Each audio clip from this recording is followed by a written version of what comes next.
بسم الله الرحمن الرحيم فيه آيات بينات مقام إبراهيم ومن دخله كان آمنا ولله على الناس حج البيت من استطاع إليه سبيلا ومن كفر فإن الله غني عن العالمين. اس میں کھلی نشانیاں ہیں، من جملہ ان کے ایک مقام ابراہیم ہے، اور جو شخص اس میں داخل ہو جاتے وہ امن والا ہو جاتا ہے، اور اللہ کے واسطے لوگوں کے ذمے اس مکان کا حج کرنا ہے، یعنی اس شخص کے ذمہ جو کہ طاقت رکھے وہاں تک کے پہنچنے کی، اور جو شخص منکر ہو تو اللہ تعالیٰ تمام جہان والوں سے بے نیاز ہے. یہ سورہ آل عمران پارہ نمبر 4 کی تفسیر ہے. سورہ آل عمران کی آیت نمبر 97 ہے. گزشتہ ہفتے اس سے پہلے کی جو آیت تھی، اس آیت کے اندر اللہ رب العزت نے مکہ اور خاص طور پر کعبۃ اللہ کی فضیلت بیان کی تھی. ایک فضیلت یہ بیان کی تھی کہ وہ روئے زمین پر سب سے پہلی عبادت گاہ ہے، اور اس کے متعلق ہم نے کعبۃ اللہ کی جو تاریخ ہے، سب سے پہلے کس نے بنائی، پھر کس نے بنائی، وہ سب ہم نے بیان کیا تھا. اسی طریقے سے یہ بھی بیان کیا کہ وہ بابرکت ہے، اس کی برکت کا بھی تذکرہ کیا کہ کس طریقے سے وہاں برکت ہے کہ سال بھر میں کروڑ کے لوگ قریب جاتے ہو پورے سال میں، لیکن وہاں مارکیٹ میں ہوتا کچھ نہیں ہے اور ملتا سب کو سب کچھ. تو یہ بھی برکت ہے، خلاصہ یہی اس کا. تو یہ فضیلتیں جو ہے پچھلی آیت میں کعبۃ اللہ کی یعنی کعبہ کی بیان ہو چکی ہے. اگلی آیت میں کچھ خصوصیت ہے، اس کی کعبہ کی کچھ خصوصیت ہے. سب سے پہلی خصوصیت فیہ آیات بینات، اس میں کھلی ہوئی نشانیاں ہیں اللہ رب العزت کی، اور انہیں کھلی ہوئی نشانیوں میں سے مقام ابراہیم ہے. پہلی خصوصیت تو یہ ہو گئی. دوسری خصوصیت ومن دخلہ کان آمنا، جو اس کے اندر داخل ہو گیا یعنی حرم میں داخل ہو گیا وہ مامون اور محفوظ ہو گیا. تیسری خصوصیت وللہ علی الناس حج البیت من استطاع الیہ سبیلا، کہ لوگوں پر وہاں پہنچ کر اس مکان تک پہنچنا حج کی نیت سے فرض قرار دیا گیا ہے. ہر اس شخص پر فرض ہے جو کہ صاحب استطاعت ہو، یعنی اس زمانے کے لحاظ سے جو حج کے اخراجات ہیں وہ برداشت کر سکتا ہو، اور اس دوران جو ہے اپنے اہل و عیال کی کفالت کا خرچہ بھی اٹھا سکتا ہو.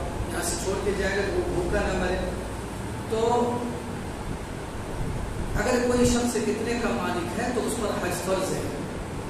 تو یہ 3 خصوصیتیں بیان فرمائی ہیں.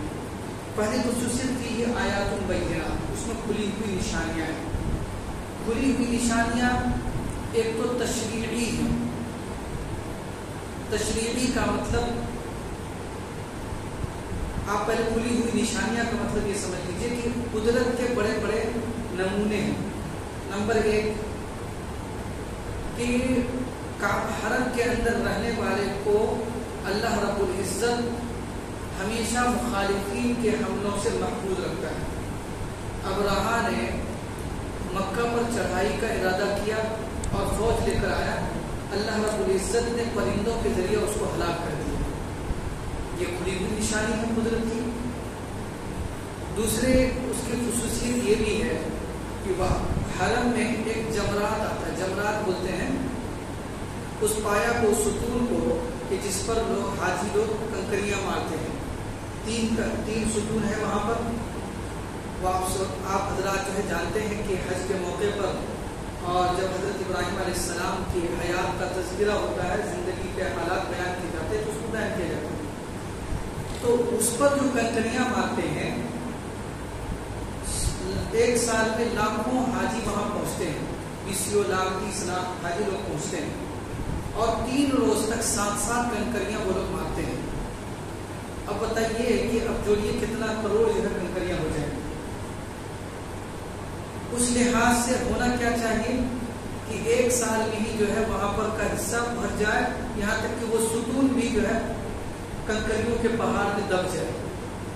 ایسا ہونا چاہیے، لیکن ایسا ہوتا نہیں، ایسا نہیں ہوتا ہے، بلکہ یہ اللہ رب العزت کا یہ قدرت ہے. اور حدیث میں بھی، روایت میں بھی آتا ہے کہ اللہ رب العزت جو ہے جو حاجی وہاں پہنچ کر کنکریاں مارتے ہیں ان کی کنکریوں کو اٹھا لیتے ہیں فرشتوں کے ذریعے، اور جو کچھ کنکریاں پڑی ہوئی ملتی ہیں ادھر ادھر بکھری ہوئی، دراصل حدیث کی روح سے وہ کنکریاں ہیں جن کے کنکری مارنا اللہ کے نزدیک مقبول نہیں ہوا.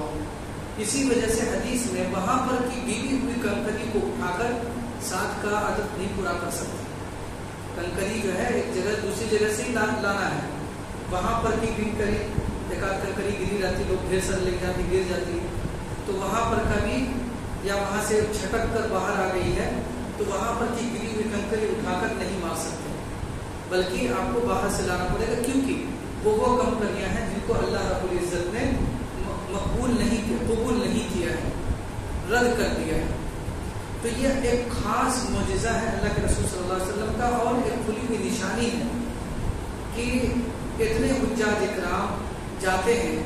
اس لحاظ سے 1 سال میں نہیں تو کم سے کم 1-2 سال میں تو اس پورے جمرہ کو اور پورے ستون کو کنکریوں کے نیچے دب جانا چاہیے، لیکن ایسا نہیں ہے. اور ایسا بھی نہیں ہے کہ وہاں پر سے کنکریاں اٹھا کر پھینکواتے ہوں، ایسا بھی نظام نہیں ہے. ایسا وہاں نظام نہیں ہے کہ وہاں سے کنکریاں اٹھا کر پھینکتے ہوں، جو کا تو پڑا رہتا ہے. تو یہ کھلی ہوئی نشانی ہے. علامہ سیوطی رحمۃ اللہ علیہ نے اپنی کتاب خصائص کبریٰ میں لکھا ہے کہ اللہ کے رسول صلی اللہ علیہ وسلم کی وفات کے بعد بھی 2 معجزات ہیں. کہ ایک معجزات 2 معجزات کا تذکرہ کیا. ایک معجزہ جو ہے وہ یہی ہے کنکری والا، کہ آدمی اپنی کھلی آنکھوں اس معجزہ کو دیکھ سکتا ہے جا کر، کہ لاکھوں نہیں بلکہ کروڑوں کی تعداد میں کنکریاں پڑی. ظاہر سی بات ہے کہ 3 دن ایک حاجی مارتا ہے اور ہر روز 7 کنکریاں مار رہا ہے، تو اگر اس کو ضرب دیں گے تو کروڑ ہو جائے گا. کروڑوں کنکریاں اگر وہاں پر 1 سال میں جمع ہو تو چند سال میں اس کو کچھ کنکری کے نیچے دب جانا چاہیے، لیکن ایسا نہیں ہے. تو صاف سمجھ میں آتا ہے کہ اللہ کے رسول نے جو فرمایا کہ فرشتے اٹھا لیتے ہیں، بس وہی ہے. اور یہ اللہ کے رسول صلی اللہ علیہ وسلم کا کھلا ہوا معجزہ آج بھی ہے. اللہ کے رسول کے زمانے کے معجزات تو بہت ہیں، لیکن اللہ کے رسول کی وصال کے بعد، پردہ فرما جانے کے بعد بھی آج بھی یہ کنکریاں، یہ معجزہ چونکہ تو باقی ہے. دوسرا معجزہ جو ہے یہ قرآن شریف ہے. قرآن شریف نے جب نازل ہوا اسی وقت چیلنج دیا، فاتو بسورۃ من مثلی، اس جیسی ایک سورت ہی پیش کر دو. اس جیسی کوئی کتاب تو نہیں، ایک سورت ہی پیش کر دو. کوئی نہیں پیش کر سکا، کوئی نہیں پیش کر سکا. اور یہ چیلنج آج بھی موجود ہے. ایسا نہیں کہ اسی زمانے، آج بھی اس جیسی کتاب کوئی نہیں پیش کر سکتا، ممکن ہی نہیں ہے. تو یہ ایک دوسرا معجزہ ہے. تو قرآن کریم ایک زندہ و جاوید معجزہ ہے اللہ کے رسول کی وصال کے بعد. اسی طریقے سے جمرات کے پاس جو کنکریاں مارتے ہیں حجاج کرام، وہ بھی ایک کھلا ہوا معجزہ ہے. تو یہ فیہ آیات بینات، وہاں پر کھلی ہوئی نشانیاں ہیں، اللہ کے قدرت کے نمونے ہیں. مقام ابراہیم، انہی نشانیوں میں سے ایک مقام ابراہیم بھی ہے. نشانی ہی اللہ کی قدرت کی. مقام ابراہیم جو ہے دراصل ایک پتھر کا نام ہے. وہ پتھر جس پتھر پر کی کھڑے ہو کر حضرت ابراہیم علیہ السلام نے کعبۃ اللہ کی تعمیر کی تھی، کعبہ کی دیوار بنائی تھی. روایت میں آتا ہے کہ وہ ایک ایسا پتھر تھا کہ جیسے جیسے دیوار بڑی ہوتی تھی وہ پتھر بھی دھیرے دھیرے اونچا ہو جاتا تھا، اور جب اترنا چاہتے تھے تو وہ دھیرے دھیرے نیچے جو ہے لفٹ کا کام کرتا تھا وہ پتھر. تو یہ کھلی ہوئی نشانی ہی ہے اللہ کی. اور دوسری بات یہ ہے اس میں کہ ایک پتھر ہے، بھلا اس پر کھڑے ہونے سے اس پر پاؤں کے نشان کیسے بنے گے، لیکن اللہ رب العزت نے اس نشانی کو باقی رکھا اور پاؤں کے نشانات بن گئے. حضرت ابراہیم علیہ السلام کے قدم مبارک کے نشانات بن گئے پتھر پر، اور وہی جو نشان ہے اسی کا نام مقام ابراہیم ہے. اور آج کے زمانے جب شروع زمانہ تھا تو وہ کعبۃ اللہ کے بالکل قریب تھا. کعبہ کا دروازہ اونچا ہے, وہ نیچے میں دیوار کے سٹا ہوا تھا وہ پتھر. لیکن جب اللہ تبارک و تعالیٰ نے فرمایا وَاتَّخِذُوا مِن مَقَامِ إِبْرَاهِيمَ مُصَلًّى کہ مقام ابراہیم کو نماز کی جگہ بنا لو, تو ایسی صورت میں وہاں پر سے تھوڑا فاصلے پر اس کو رکھ دیا. جو حاجی لوگ جاتے ہیں وہ دیکھتے ہوں گے کہ تھوڑا سا فاصلے پر ہے. ظاہر سی بات ہے وہیں پر ہمیشہ نہیں رہا, بلکہ کیونکہ وہ تو کافی کعبۃ اللہ سے کافی فاصلے پر, یہاں سے کیسے وہاں پہنچے گا, تو وہ وہیں پر سٹا ہوا تھا دیوار سے پتھر. اس کو ہٹا کر رکھا گیا تاکہ طواف میں آسانی ہو. اور وہ جہاں پر کہ اللہ کے حبیب خلیل حضرت ابراہیم علیہ السلام کے قدم مبارک کا نشان تھا, اس کو جو ہے ایک کور کر دیا ہے پیتل کے ذریعہ. آج بھی وہ موجود ہے, لوگ دیکھتے ہیں شیشہ میں رکھا ہوا دیکھتے ہیں لوگ. طواف کے دوران بھی وہ پڑتا ہے, مطاف میں ہی ہے. اور اس مقام ابراہیم کے بارے میں ہے کہ اللہ اس جگہ پر طواف کے بعد 2 رکعت نماز پڑھنا واجب ہے. اس کو واجب الطواف کہتے ہیں. بہتر اور مناسب طریقہ تو یہ ہے کہ اس انداز پہ نماز 2 رکعت پڑھی جائے کہ مقام ابراہیم اور کعبہ دونوں آمنے سامنے, دونوں سامنے ہو, ہے نا. نماز تو پڑھیں گے کعبہ کی رخ کی طرف, لیکن بیچ میں مقام ابراہیم بھی ہو. لیکن بھیڑ ایسی ہوتی ہے حج کے موقع پر خاص طور پر کہ وہ ممکن ہی نہیں ہو پاتا.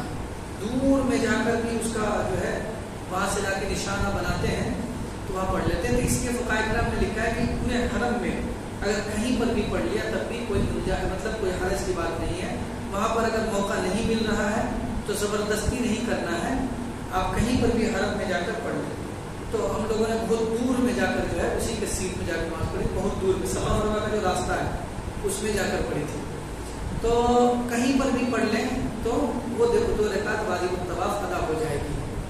تو یہ مقام ابراہیم ہے جس کے بارے میں یہ بتایا.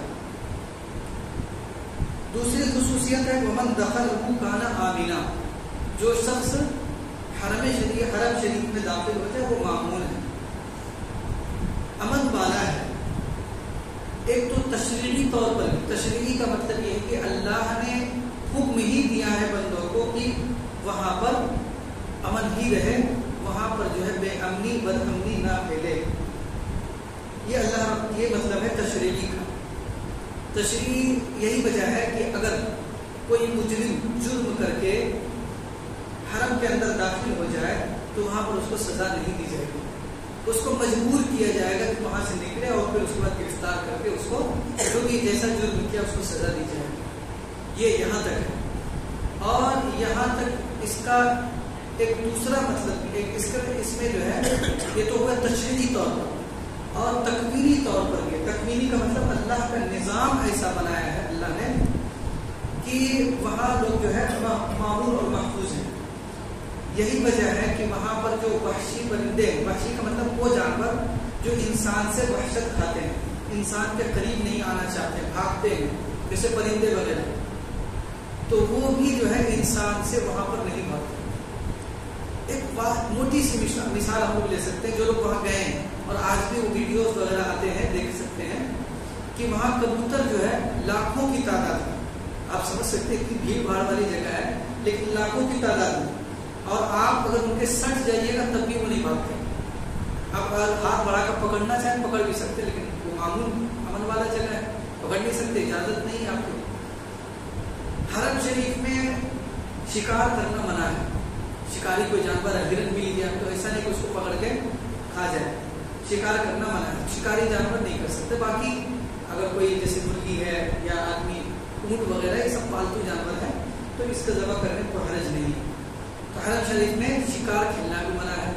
تو اس لحاظ سے بھی یہ امن والی جگہ ہے. اسی طریقے سے اللہ رب العزت نے زمانے جاہلیت میں بھی ایسا نظام بنایا تھا, لوگوں کے مزاج میں یہ بات ڈال دی تھی کہ یہاں کا جو ہے حرم شریف کو پرامن ہی رہنے دیا جائے, یہاں پر کوئی ہنگامہ آرائی نہ ہو. یہی وجہ ہے کہ وہ لوگ کسی بھی دھرم کو ماننے والے تھے اس زمانے میں, جب وہ حرم شریف میں داخل ہوتے تھے تو اس کی عظمت اور اس کے امن کا پورا خیال رکھتے تھے. اس وقت کوئی دین دھرم نہیں تھا ان لوگوں کا, لیکن اس چیز کا خیال تھا کہ یہاں پر ہم جو ہے تو ایسی حرکت نہ کریں جس سے کہ عمل میں خلل پڑے. یہاں تک آتا ہے کہ زمانے جاہلیت میں اگر کوئی شخص قتل کر کے کسی کو حرم شریف میں داخل ہو جاتا، پھر اس کا بیٹا حرم شریف میں اپنے باپ کے قاتل کو دیکھ لیتا تو وہ انتقام لینے کے بجائے اپنی نگاہ کو نیچی کر لیتا، نگاہ کو نیچی کر لیتا حرم کے احترام میں. تو یہ اللہ رب العزت کا جو ہے تشریعی طور پر، تکوینی طور پر اللہ نے جو ہے لوگوں کے ذہن میں یہ بات ڈالی تھی. ایک مرتبہ جب کعبۃ اللہ کو بت پرستی سے اور شرک سے پاک کرنا مقصود تھا، صاف کرنا مقصود تھا، تو فتح مکہ کے موقع پر صرف چند گھنٹوں کے لیے اللہ کے رسول صلی اللہ علیہ وسلم کے لیے اس حرم کو، اس کی تحریم کو اٹھا لیا تھا. یعنی یہ جائز قرار دیا تھا کہ اگر بہت ضروری ہو اور تلوار اٹھانے کی ضرورت پڑے تو وہاں پر اجازت ہے کہ آپ مجرم کو سزا دیں. وہ چند گھنٹوں کے لیے اللہ کے رسول نے فرمایا ہے حدیث میں، چند لمحوں کے لیے، لیکن ایسی نوبت نہیں آئی تھی. بہت ہی پرامن طریقے سے جو ہے مکہ مکرمہ فتح ہو گیا تھا، ایسی نوبت نہیں آئی تھی. جو کچھ ہوا ہلکا پھلکا حدود حرم سے باہر ہی ہو گیا تھا. تو چند گھنٹوں کے لیے، لیکن پھر اللہ علیہ حرم کا جو احترام ہے اور اس کی جو عظمت ہے بحال کر دی گئی. اور اب سے جب سے قرآن نازل ہوا تب سے اب تک وہی صورتحال ہے کہ وہاں پر کسی مجرم کو سزا نہیں دی جا سکتی، وہاں پر شکار نہیں کیا جا سکتا، اور بھی جو بھی احکام ہے وہ سب کو سب آج تک لاگو ہے. یہ دوسری خصوصیت. تیسری خصوصیت اللہ رب العزت نے بیان فرمایا وَلِلَّهِ عَلَى النَّاسِ حِجُّ الْبَيْتِ مَنِ اسْتَطَاعَ، کہ جو بھی شخص استطاعت رکھتا ہو وہاں تک پہنچنے کا، اس کے لیے حج کرنا فرض قرار دیا. اس کی وجہ کو اس کے بتایا صاحب استطاعت ہونے کا مطلب اس زمانے میں جو اس کا خرچہ ہے حکومت کی طرف سے یا ایئر لائنس کی طرف سے یا حج کمیٹی کی طرف سے جاری ہوتا ہے، اس میں کتنا خرچہ لگے گا، 3 لاکھ 4 لاکھ وہ رقم. اور جب آپ حج کے دوران رہیں تو اس درمیان آپ کے اہل و عیال کے جو اخراجات ہیں اتنی رقم اگر اتنا کسی کے پاس ہے تو اس پر حج فرض ہے، اس کے لیے حج کرنا واجب فرض ہو گیا. اگر کوئی شخص نابینا ہے، نظر نہیں آتا یا کوئی چل نہیں سکتا تو اس پر پھر حج فرض نہیں ہوگا اگرچہ کوئی اتنے کا مالک ہو جائے.